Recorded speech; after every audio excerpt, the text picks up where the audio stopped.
Olá, bem-vindo ao programa Brasil Seguro. Eu sou Alberto Pfeiffer, seu anfitrião, sou coordenador do Grupo de Análise de Estratégia Internacional em Defesa, Segurança e Inteligência da Escola de Segurança Multidimensional da Universidade de São Paulo, em cooperação com o Instituto de Estudos Avançados. O projeto Brasil Seguro é uma iniciativa do DSI da USP com a EUTV, a emissora que hoje alcança 18 milhões de domicílios em todo o Brasil, que você pode acessar pela parabólica e pelas redes sociais, YouTube, Instagram, o site da EUTV. O programa Brasil Seguro toda semana traz um aspecto ligado à sua percepção de segurança. Você como cidadão, você como indivíduo, sua família, o seu negócio, a sua comunidade. É a segurança pública, é a segurança econômica, é a segurança financeira, é a segurança ligada à sustentabilidade, à natureza, segurança doméstica, segurança internacional, enfim, sempre um aspecto ligado a esse grande universo da segurança. Nossa convidada desta semana é Mônica Lubenschus, que é uma consultora, uma empreendedora, uma pessoa que tem atuado com uma trajetória muito consistente, sólida, no assessoramento de empresas que querem melhorar seus processos de gestão, que querem aumentar o ingrediente tecnológico dentro das suas atividades e que igualmente trabalha com educação, educação corporativa, educação dos grupos empresariais, das associações, enfim, tudo que tem a ver com essa preparação dos ambientes corporativos para o mundo cada vez mais competitivo dos negócios. Mônica, muito bem-vinda ao Brasil Seguro, tenho certeza que teremos uma conversa muito interessante, tanto pela tua realidade sensível de assessorar empresas a se sentirem mais seguras no mundo competitivo, corporativo, nacional e internacional, quanto a tua habilidade em gerar um aumento da qualidade do capital humano. Educação, que você também realiza por meio da iniciativa Craft-U.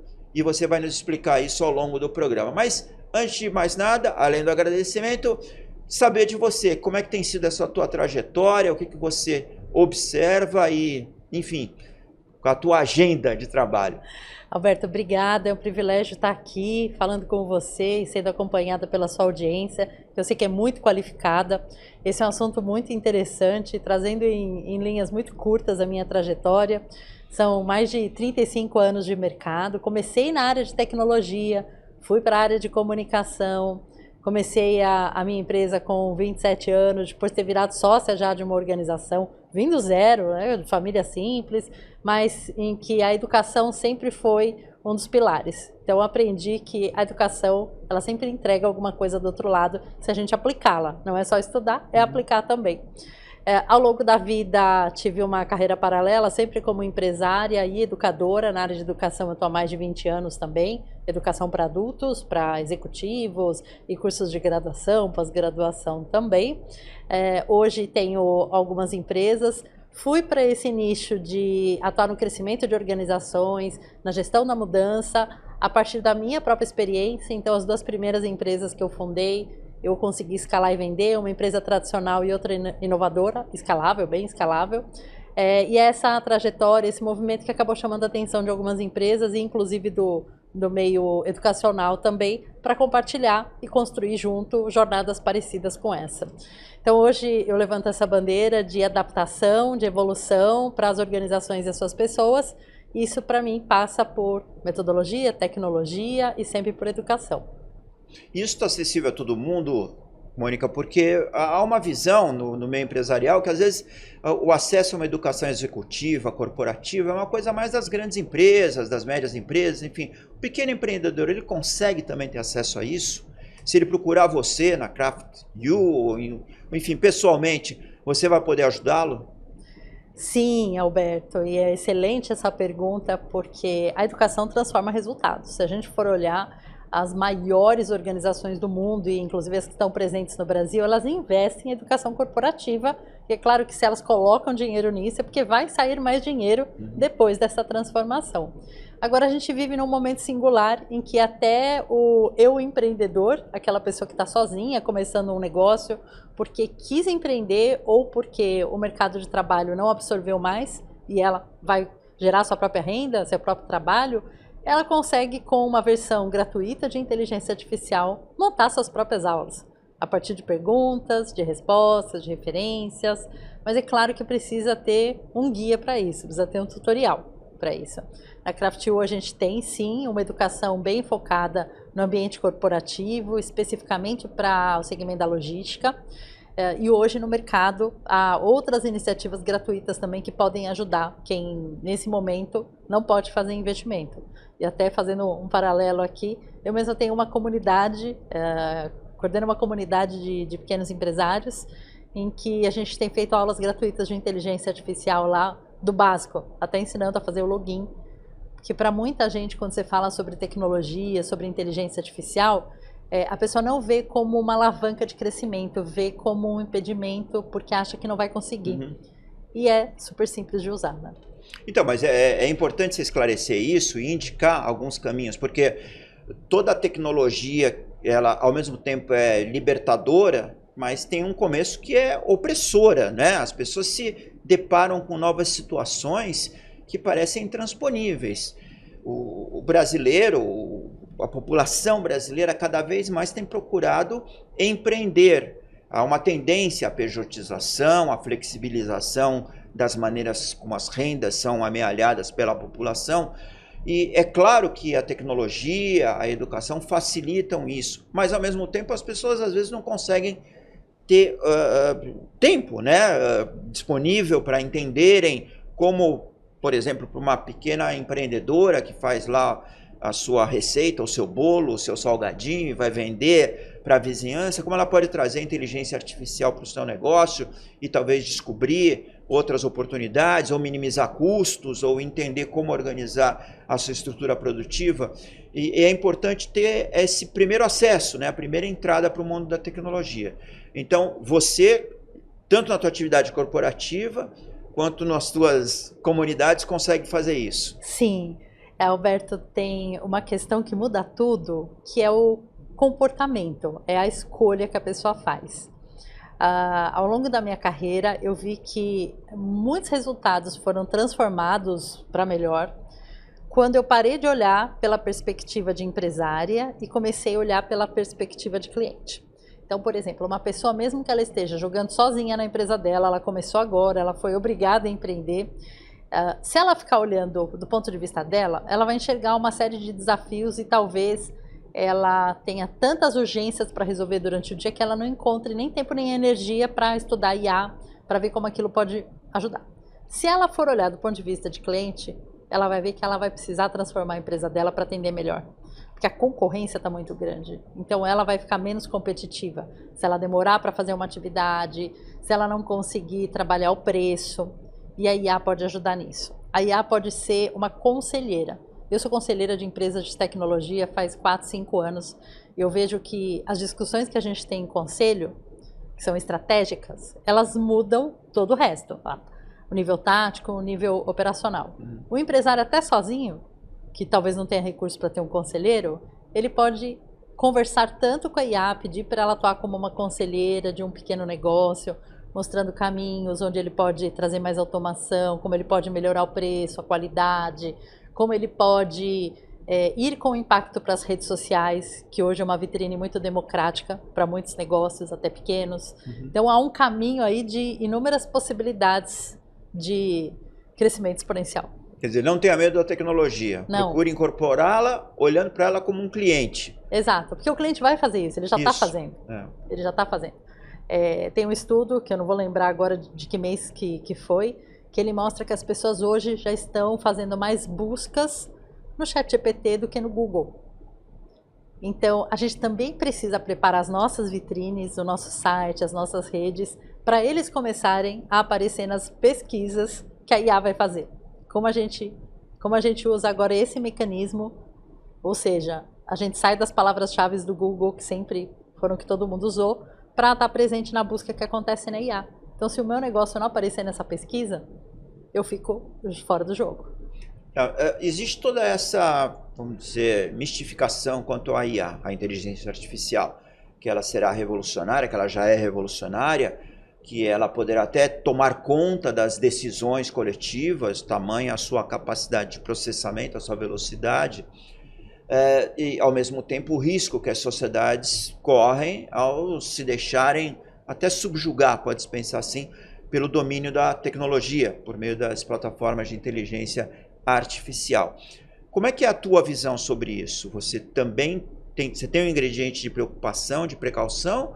Ou você entende que a gente pode mergulhar nesse mundo e apropriarmos-nos desta maior produtividade e, na verdade, a tecnologia vai liberar o ser humano para desfrutar da vida? Sim, eu sou otimista, eu tenho uma visão otimista em relação a isso. Eu acho que a tecnologia agora vai fazer a gente repensar modelos. Modelos em que a gente precisa incluir mais pessoas na economia, para que inclusive elas tenham poder de aquisição para girar essa máquina toda, para que elas possam comprar de pessoas como a gente, das nossas empresas. Então a gente precisa colocar IA para ajudar as empresas a crescerem e ao mesmo tempo para as empresas treinarem as suas pessoas. Tem um outro estudo do Fórum Econômico Mundial que mostra que vamos ter superávit de empregos. Então a IA, ela não vai fazer com que os empregos sejam fechados. Ela não vai destruir emprego. Não, mas ela vai criar outro tipo de emprego. Como ocorre quando há uma mudança tecnológica, Sempre. paradigma tecnológico. Sempre. Alguns empregos desaparecem e criam-se novos empregos em novos setores. Exato. Aí, olhando do ponto de vista de educadora, o que eu enxergo como um grande desafio?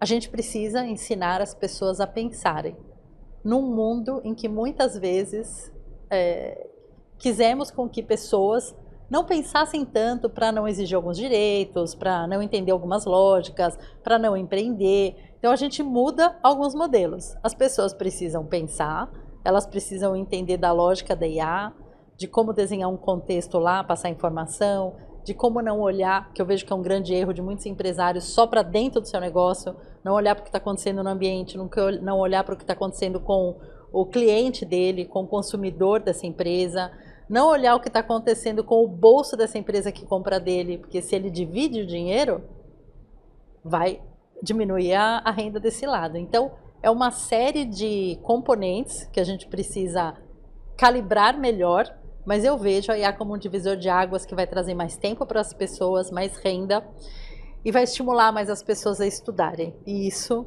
muda mundos. Mas deixa eu te perguntar, você falou que as pessoas vão precisar pensar mais, pensar melhor, mas a inteligência artificial, a proposta elementar dela não é justamente substituir o pensamento? As pessoas não precisam pensar tanto, elas só perguntam e a IA responde. Não tem algo de paradoxal? Não vejo dessa forma, porque se não soubermos fazer as perguntas certas, e é uma habilidade que a gente vai treinando e desenvolvendo ao longo da nossa vida, que a nossa experiência traz, se a gente não souber fazer isso, a IA não vai entregar o que a gente quer. Se a gente colocar nessa sala 10 pessoas, simplesmente fazendo uma pergunta, sem trazer um contexto, sem trazer, haja como um especialista num determinado assunto, sem trazer informação, nós, as 10 aqui, vão ter respostas diferentes da IA. Porque ela entendeu um pouquinho de como a gente faz a busca, ela vai lá, vai trazer alguma resposta de uma linha, de 5 linhas, de um assunto de uma maneira muito rasa. Então, se a gente não souber preparar essa pesquisa, ela não vai vir como a gente quer. Às vezes eu brinco em alguns ambientes e falo que a IA é como um ótimo estagiário de uma excelente faculdade que tem acesso ao maior arquivo do mundo. Mas ele não sabe nada de como você vai usar aquela informação. Ele tem tudo ali naquele arquivo, mas ele não sabe como você vai usar. Ele pode pegar qualquer pasta dali, 1, 2, 10, trazer para você e não é o que você quer, nem é o que vai servir.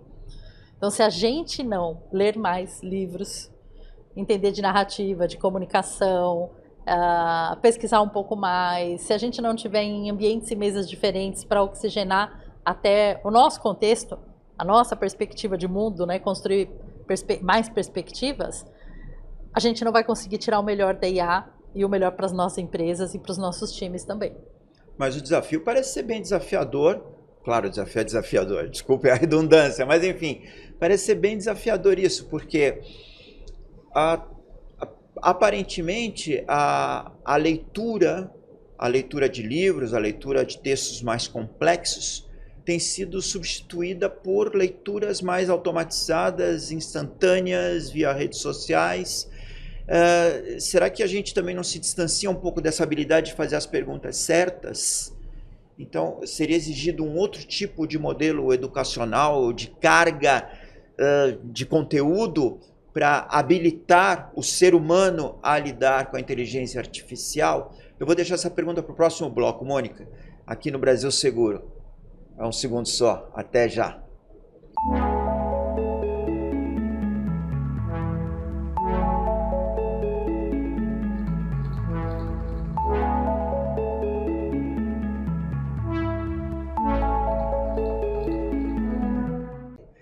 Olha lá no nosso site, examina os pacotes disponíveis, 30 GB por R$40. É uma internet que vai funcionar para você, para a sua família e que está acessível. Megasurf, www.megasurf.com.br. Mais internet para você, melhor preço, melhor acessibilidade.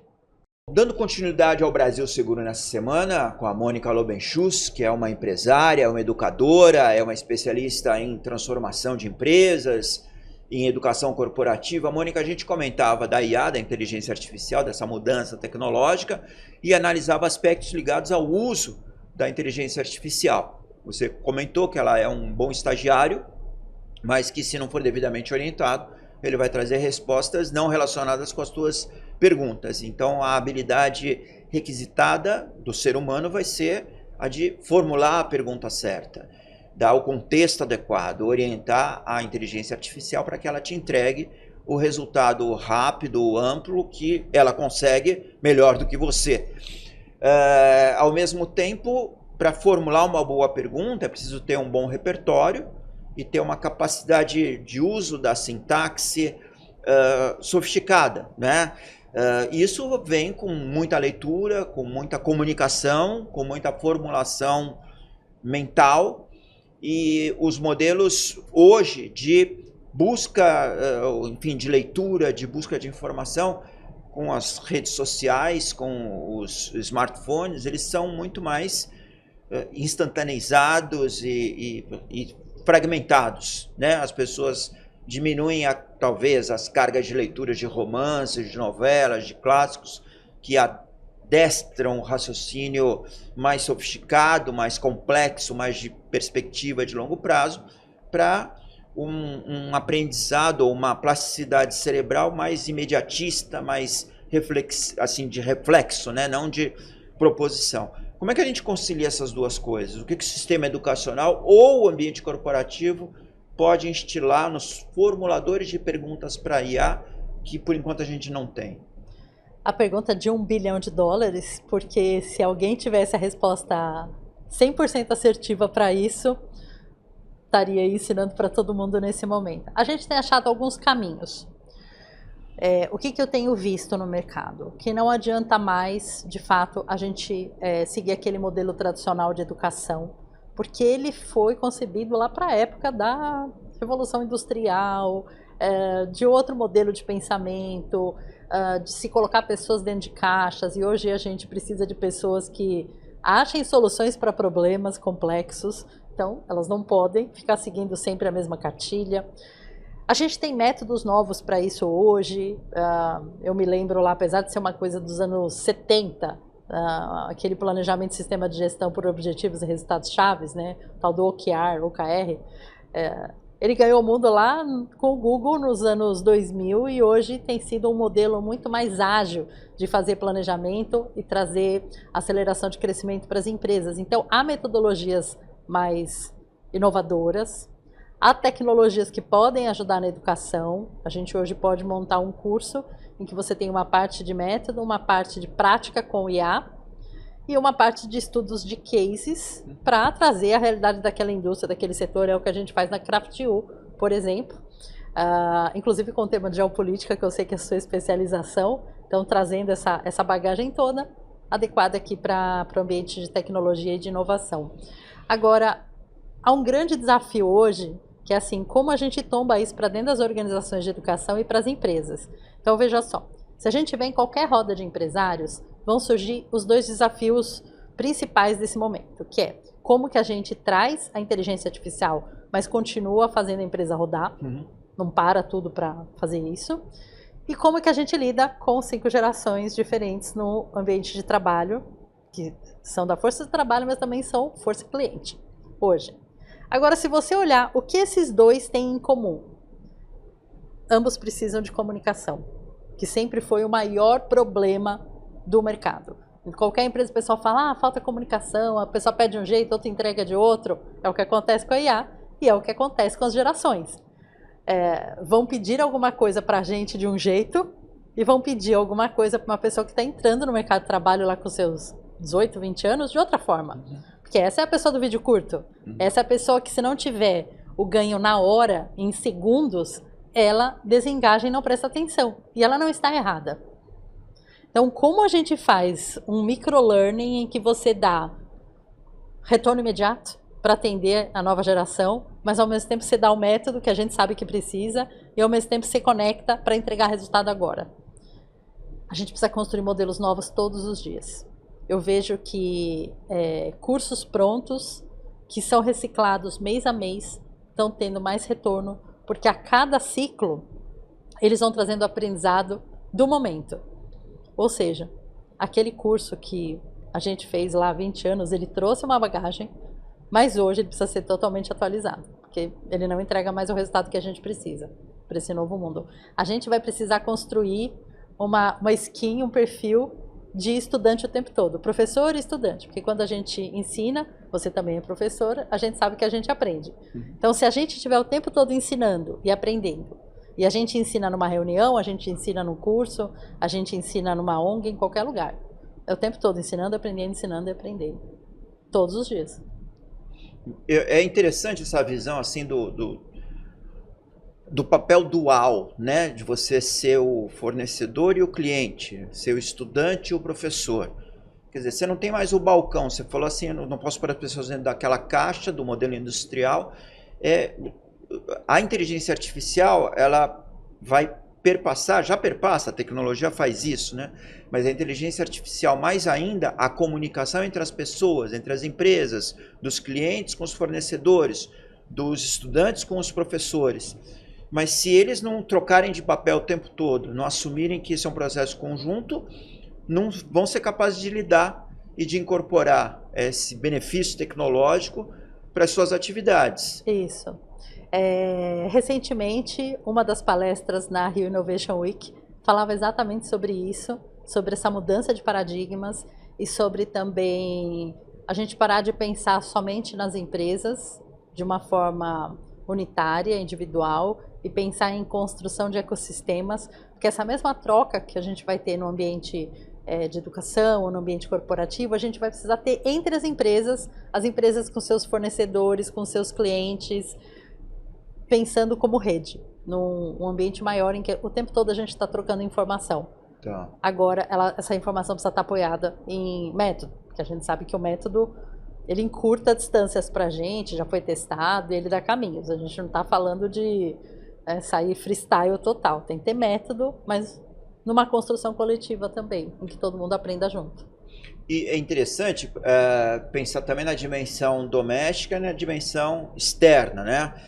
Quando você fala no ambiente corporativo, a gente pode pensar no Brasil, nas características organizacionais das empresas brasileiras, atuando no mercado brasileiro, voltadas ao público local, mas elas são também empresas que interagem com o mundo exterior, né?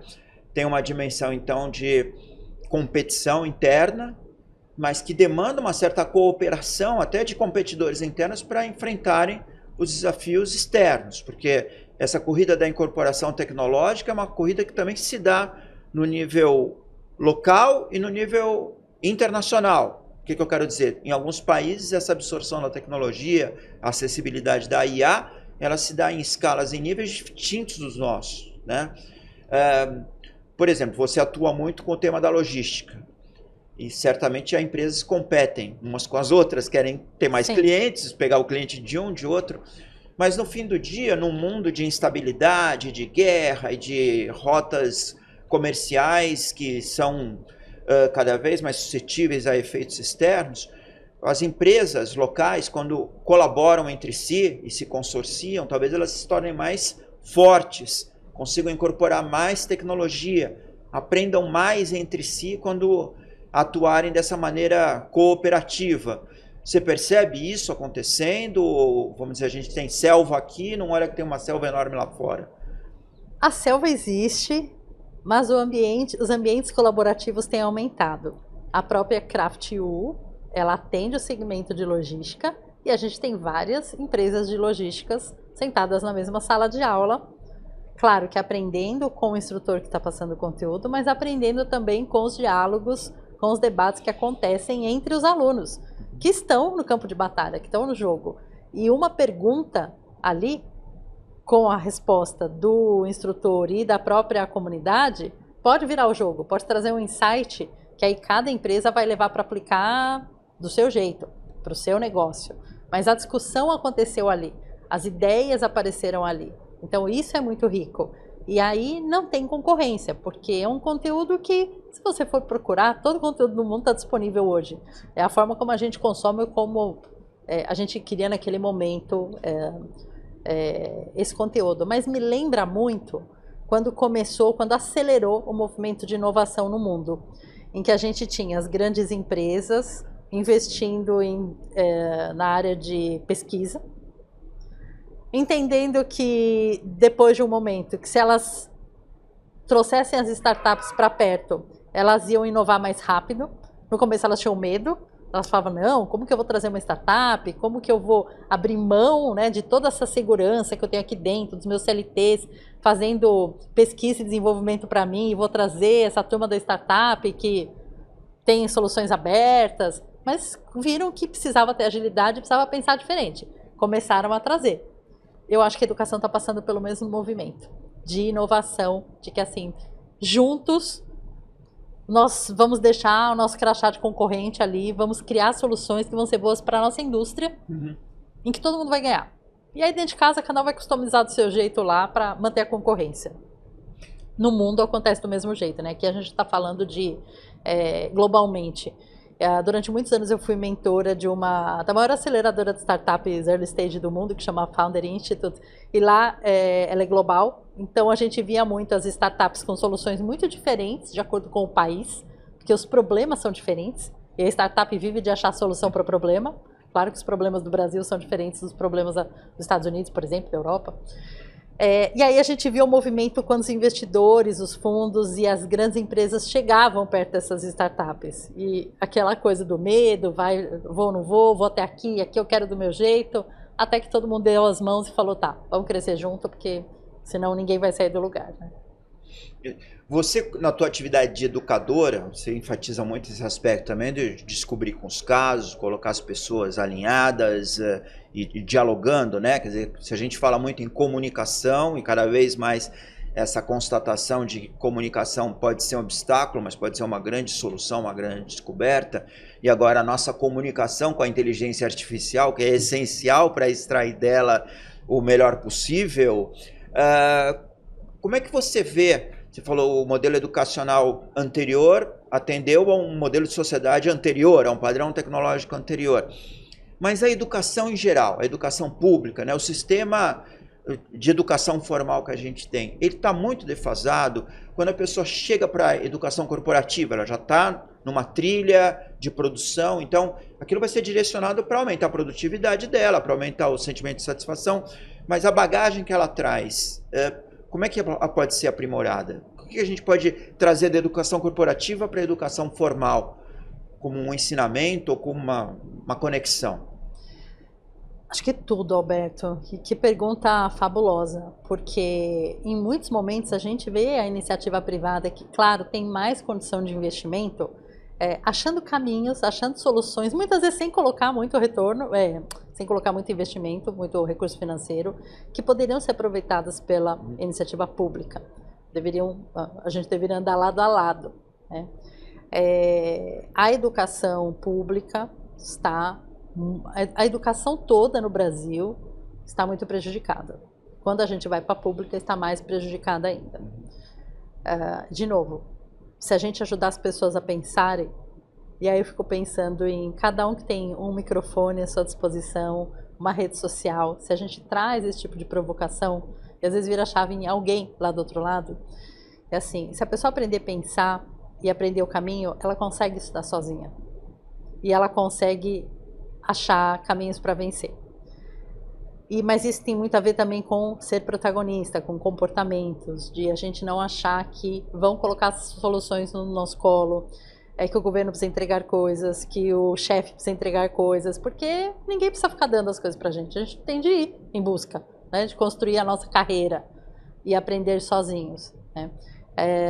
Como eu disse no começo, eu venho de uma família muito simples, né? Avó babá, avô mestre de obras, aquela coisa. Eu sou a primeira pessoa da minha família a fazer uma universidade, depois pós e afins, mas foi uma família que sempre teve um traço autodidata, de achar que nos livros ia ter alguma coisa que poderia virar o jogo e aplicar aquela coisa.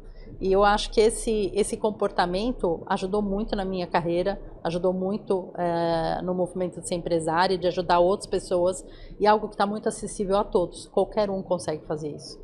O fato é que hoje, quando você vai fazer um processo seletivo, você pega pessoas que estão entrando no mercado de trabalho, muitas vezes elas não sabem fazer uma redação. E não só porque elas não sabem escrever, mas porque elas não sabem articular um pensamento. Que lendo um livro, elas podem copiar. Porque ali tem muito pensamento, tem muitas frases, tem muitas palavras, mas no vídeo do TikTok não tem. Não tem. Bom, enfim, esse é o grande drama nacional, né, Mônica?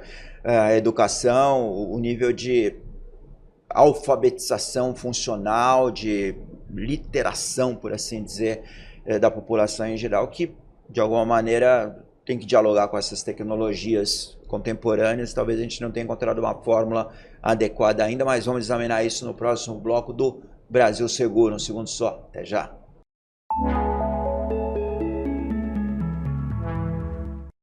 Olá, bem-vindo de volta ao Brasil Seguro. Nessa semana, bate-papo é com Mônica Lobenschutz, que é consultora, educadora, empreendedora, uma pessoa que traz os ensinamentos da vida corporativa para as corporações que queiram se modernizar.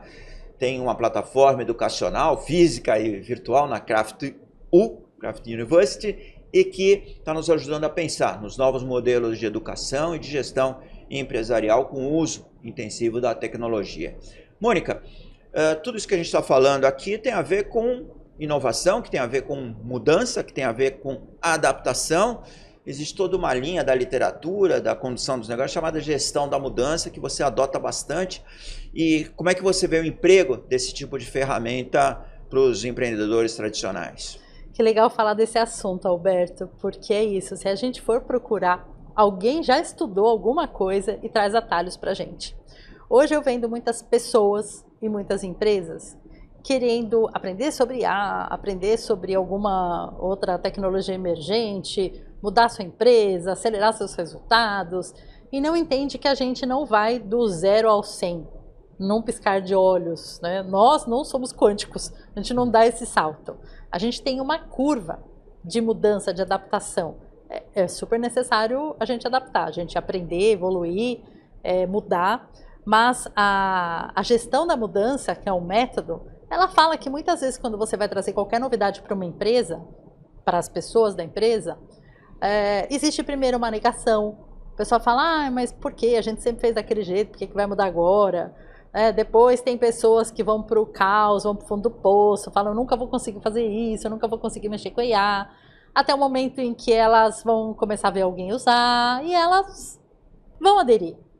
Então, se a gente enxerga que tem esse movimento, até com a gente, que às vezes a gente olha e fala, agora eu vou precisar aprender isso, né? Imagino eu lá, pelo menos, né?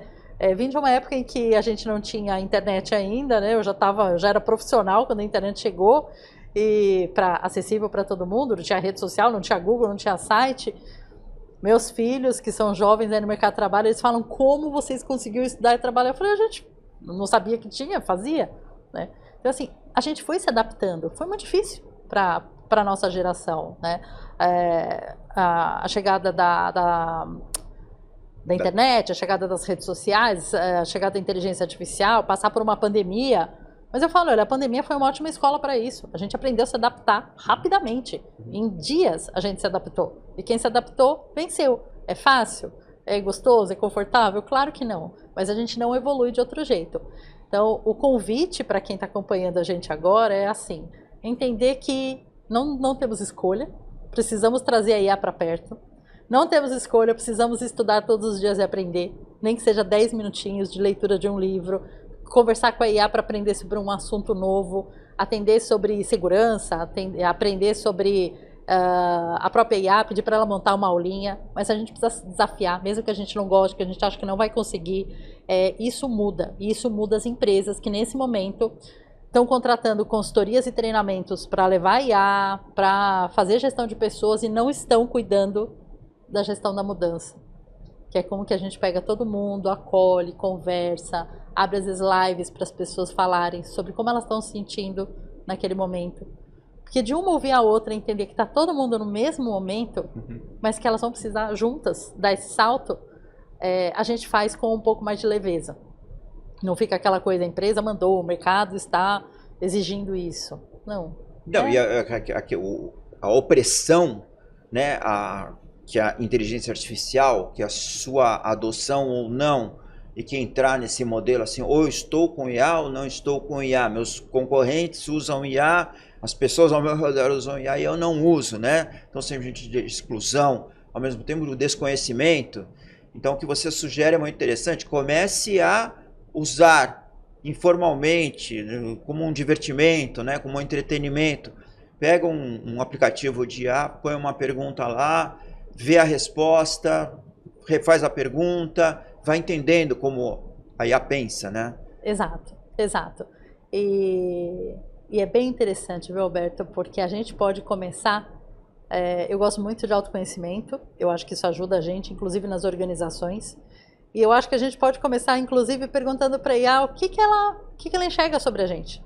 Põe seu nome lá, pergunta se você é um funcionário de uma empresa, que currículo que ela faria seu, o que ela enxerga, que gaps, né, que oportunidades de crescimento você tem, o que você precisaria estudar. Se você é empresário, o que tem seu, da sua empresa, hoje disponível, que a IA sabe, o que você poderia fazer, um plano para 30, 60, 90 dias, muito prático. Então hoje dá para a gente ter todo esse poder à nossa disposição, né? Tem muita gente procurando emprego, muita gente querendo construir uma carreira melhor, e não sabe qual é o próximo passo. Ela acha que as empresas precisam dizer ou achar. Não, é o nosso trabalho, né? Nós precisamos ser atrativos. Mônica, deixa eu te fazer uma pergunta sobre o aspecto, vamos dizer, do mercado de educação, mercado de serviços de educação corporativa. Você trabalha com isso, né? Tem um foco das suas atividades empresariais hoje nisso. Como é que você vê isso, esse ambiente no Brasil? É de bom nível comparado com o exterior? A gente tem uma certa facilidade de incorporar técnicas, o público brasileiro é receptivo. Como é que você vê? Para uma empresa que quer melhorar a qualificação dos seus funcionários, é fácil oferecer curso? O que você pode trazer para nós de avaliação disso? Primeiro ponto, invistam em educação. Porque aquela educação que faz sentido para o negócio, que ela vai trazer retorno. Eu falo que o retorno sobre investimento é garantido, é um investimento assertivo. As empresas globais, em geral, investem uma boa parte do seu resultado em educação, porque ela dá retorno. Porque aquilo que você ensinou alguém a fazer melhor ou mais rápido, traz lucro. Não tem como não trazer lucro para a nossa carreira também. Hoje a gente tem empresas investindo em universidades corporativas, as grandes empresas, e a gente tem universidades corporativas de mercado, como a CraftU, que todas as empresas podem ir lá e comprar os cursos, pedir cursos sob medida. Porque às vezes acontece da empresa falar, isso aqui não tem nada a ver com a minha cultura, na minha empresa é diferente. Faz sob medida, mas vai ter lá 80% do treinamento dentro do que funciona e 20% que vai ser customizado. Está acessível a todo mundo. No Brasil, a gente tem a nossa lei, a nossa tributação, permite que empresas de lucro real destinem parte do imposto para treinamento, para desenvolvimento, para educação. Então o dinheiro vai sair do caixa de qualquer jeito. É melhor que ele saia para trazer retorno com a educação. Esse é um ponto importante, quer dizer, o empreendedor, o empresário que opera no lucro real. Também não é aquele pequeno empreendedor que fatura no simples, esse não consegue. Sim. Mas quem já tem uma escala um pouco maior, consegue abater parte do imposto, quer dizer, já vai pagar o imposto, mas consegue abater uma parte com educação corporativa, com treinamento do funcionário. Exato. E aí, educação não é só mandar a pessoa para uma faculdade, para uma escola, ela também é uma educação voltada para aumentar a produtividade da empresa. Aí que entram as universidades corporativas das próprias instituições, que aí, claro, tem esse dinheiro para investir, ou então uma empresa que não seja tão grande assim pode acudir a um fornecedor de serviço. Exatamente. Tem um número, se eu não me engano, um estudo da McKinsey, aquela grande consultoria, mostrando que o mercado de educação corporativa até 2030 deve girar mais de 30 bilhões de dólares no mundo. Por que isso? Puxado por dois temas especificamente, o tal do reskilling e do upskilling. Traduzindo para o português, é como a gente atualiza as pessoas, ensina elas a fazerem de um jeito atualizado as suas atividades, ou como a gente treina essas pessoas para novas habilidades que são exigidas hoje no mercado de trabalho. Então, essa mudança do ambiente de negócios está fazendo com que as pessoas tenham de aprender coisas novas ou diferentes, e só isso aí já vai consumir um investimento em educação gigante. Por isso que o mercado de educação está tão aquecido e as empresas que não estão olhando para isso, não estão investindo na educação dos seus times, já estão perdendo o mercado. Porque é uma coisa muito rápida. O treinamento, ele demora um pouco para dar retorno. Então, se a empresa não começa hoje, ela perde a competitividade muito rápido. E perde mais rápido ainda em tempos de inteligência artificial, né, que acelera processos. Isso. E ao perder competitividade, perde lucro, enfim, empresas podem se deteriorar se não souberem lidar com um mundo em que se exige cada vez mais em termos de qualificação do seu funcionário. Exatamente. Isso tudo passa pela segurança.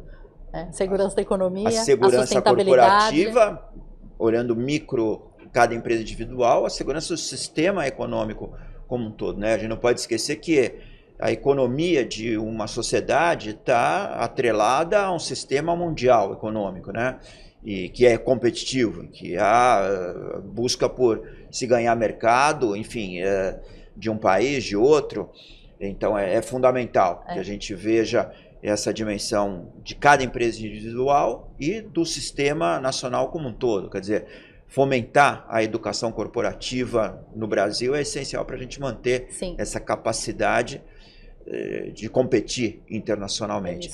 E Alberto, veja só que curioso, né? Como a gente vive esse momento singular de pararmos de olhar do ponto de vista individual e olhar para o coletivo. Se a gente tem uma empresa e a gente está lá, a empresa está lucrando, está tudo certo, segue a vida, vamos trazer inteligência artificial aqui para, digamos que o objetivo da empresa seja, vamos trazer IA para demitir umas funções, aumentar o nosso lucro. Essas pessoas que estão sendo colocadas para fora do mercado e que não estão sendo treinadas para usar a tecnologia, elas vão parar de consumir. E é esse consumo que gira toda a roda e vai fazer com que essa empresa lucre mais. Então não adianta mais a gente olhar só para o resultado da empresa. A gente precisa, de fato, olhar lá para as letrinhas lá do ESG e entender que assim, isso movimenta a economia inteira do país, do mundo, de territórios, do bairro, a gente fazer o nosso dentro da empresa, olhar para o entorno e ir expandindo, porque não adianta mais olhar só naquela cadeira de deixa eu ver a linha aqui do lucro, porque a gente precisa pensar de uma forma um pouco mais orgânica hoje. Mônica, você acompanha o mundo corporativo já há vários anos, né? Certamente, no caso do Brasil, há muita instabilidade, a instabilidade econômica, a instabilidade política. Quais são os setores que você observa que tem mais permanência, mais resiliência, dentro da tua observação do mundo corporativo brasileiro? Quais são os setores que te parecem mais dinâmicos, que você pode falar, olha, se você está nesse setor aqui, invista muito, porque você tem possibilidade de expandir. Qual é a tua percepção? A minha percepção, a partir dos ambientes em que eu frequento, é que tem algumas coisas que são certas, mas até as certas já andam em dúvidas. Por exemplo, a indústria da tecnologia sempre foi rica e está cada vez mais rica. Ela está expandindo porque tudo é tecnológico hoje. No entanto, quando a gente traz a IA, ajudando a escrever código, a fazer a função de um auditor tecnológico, a enxergar risco cibernético e uma série de coisas, ela também coloca em xeque a rentabilidade e o valor dos serviços prestados por empresas da área de tecnologia.